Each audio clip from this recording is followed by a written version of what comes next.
అందరికీ నమస్కారం. రైతు భరోసా కోసం ఎదురు చూస్తున్నటువంటి రైతులకు మంత్రి తుమ్మల నాగేశ్వరరావు గారు తీపి కబురు చెప్పడం జరిగింది.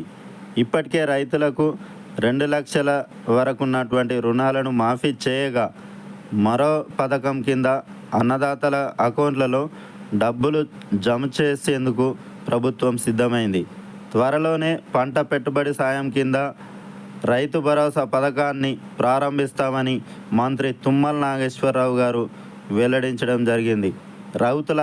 రైతుల అకౌంట్లలో డబ్బులు జమ చేస్తామని చెప్పారు.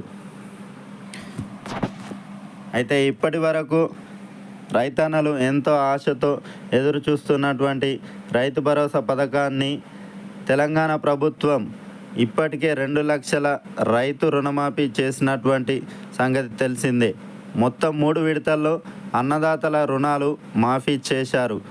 ఇప్పటి వరకు 18,000 కోట్ల రూపాయల రుణాలు మాఫీ చేయగా సాంకేతిక కారణాల వల్ల కొందరు రైతులకు మాఫీ వర్తించలేదని, వారికి కూడా త్వరలోనే రుణమాఫీ చేస్తామని ప్రభుత్వం ప్రకటించడం జరిగింది.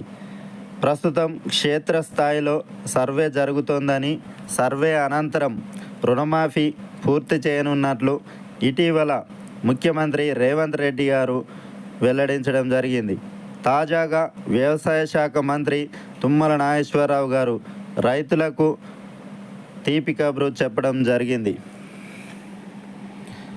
రైతులకు 2 లక్షల రైతు రుణమాఫీ ప్రక్రియ పూర్తి కాగానే రైతు భరోసా పథకం అమలు చేస్తామని, మరో వారం 10 రోజుల్లో రైతు రుణమాఫీ అయిపోతుందని, ఆ తర్వాత రైతు భరోసా నిధులను రైతుల అకౌంట్లలో జమ చేయనున్నట్లు మంత్రి తుమ్మల నాగేశ్వరరావు చెప్పడం జరిగింది.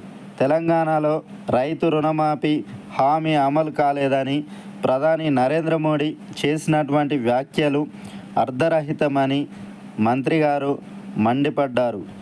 ఇప్పటికే 18,000 కోట్ల రూపాయల రుణమాఫీ పూర్తి చేశామని, సాంకేతిక కారణాల వల్ల కొందరు రైతులకు రుణమాఫీ వర్తించలేదని, వారికి కూడా రుణమాఫీ పూర్తి చేసి తీర్తామని మంత్రి గారు చెప్పారు.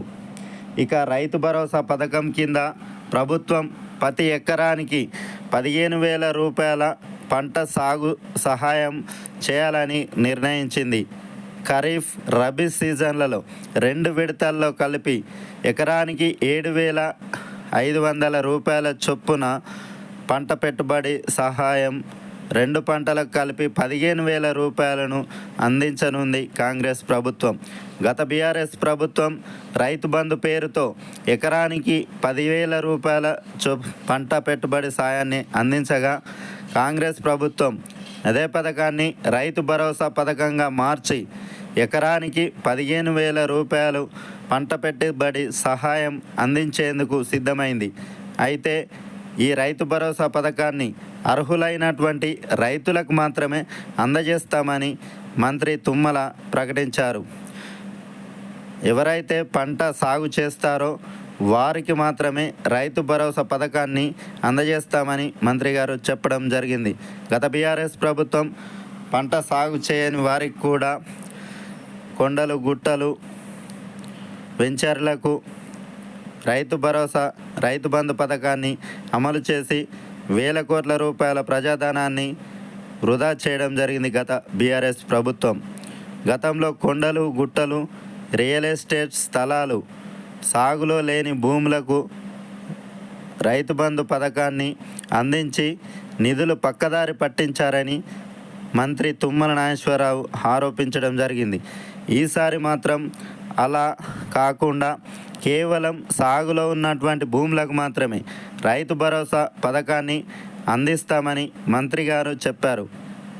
అందుకు సంబంధించినటువంటి విధి విధానాలను ఖరారు చేస్తున్నట్లు కూడా తెలపడం జరిగింది. ఈ రైతు భరోసా పథకానికి సంబంధించి కేబినెట్ సబ్ కమిటీని ముఖ్యమంత్రి రేవంత్ రెడ్డి గారు నియమించడం జరిగింది. ఈ కేబినెట్ సబ్ కమిటీ రైతుల యొక్క సలహాలు, సూచనలు సేకరించి ఎన్ని ఎకరాలకు ఈ రైతు భరోసా పథకాన్ని అమలు చేయాలనేది రైతుల నుంచి సలహాలు, సూచనలు స్వీకరించడం జరిగింది. చాలామంది రైతులు రైతు భరోసా పథకాన్ని 10 ఎకరాలలోపు ఉన్నటువంటి రైతులకు మాత్రమే అందజేయాలని, 10 ఎకరాల పైన ఉన్నటువంటి ఎకరాలకు రైతు భరోసా పథకం ఇవ్వకూడదని నిర్ణయించడం జరిగింది. కేవలం పంట సాగు చేసేటటువంటి రైతులకు మాత్రమే ఈ రైతు భరోసా పథకాన్ని అమలు చేయాలని, కొండలు గుట్టలు వెంచర్లకు, రోడ్లు, సాగు చేయనటువంటి భూములకు రైతు భరోసా పథకాన్ని అమలు చేయమని మంత్రి గారు స్పష్టం చేయడం జరిగింది. గత బీఆర్ఎస్ ప్రభుత్వం పంట సాగు చేయని భూములకు ఎన్ని ఎకరాలు ఉంటే అన్ని ఎకరాలు, వందల ఎకరాలకు కూడా రైతు భరోసా, రైతు బంధు పథకాన్ని అమలు చేసి వేల కోట్ల రూపాయల ప్రజాధనాన్ని వృధా చేసింది గత బీఆర్ఎస్ ప్రభుత్వం. కాంగ్రెస్ ప్రభుత్వం అలా కాకుండా కేవలం పంట సాగు చేసేటటువంటి రైతులకు మాత్రమే రైతు భరోసా పథకాన్ని అమలు చేస్తామని స్పష్టం చేసింది.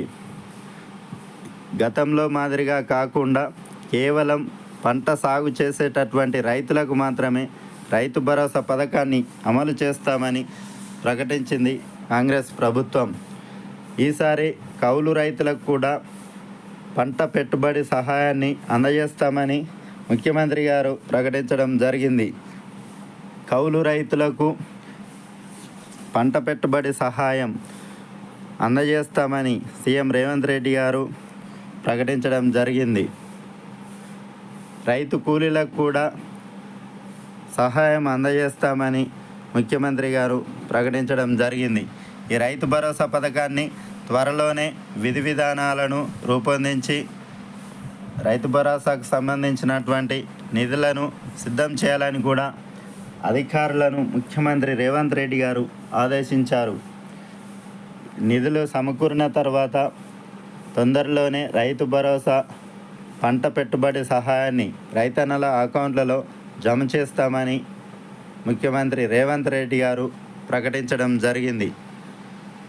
రైతన్నలు ఎంతో ఆశతో ఎదురు చూస్తున్నటువంటి రైతు భరోసా పథకాన్ని తొందరలోనే ప్రారంభిస్తామని, రైతులెవరూ అధైర్యపడవద్దని ముఖ్యమంత్రి రేవంత్ రెడ్డి గారు ప్రకటించడం జరిగింది.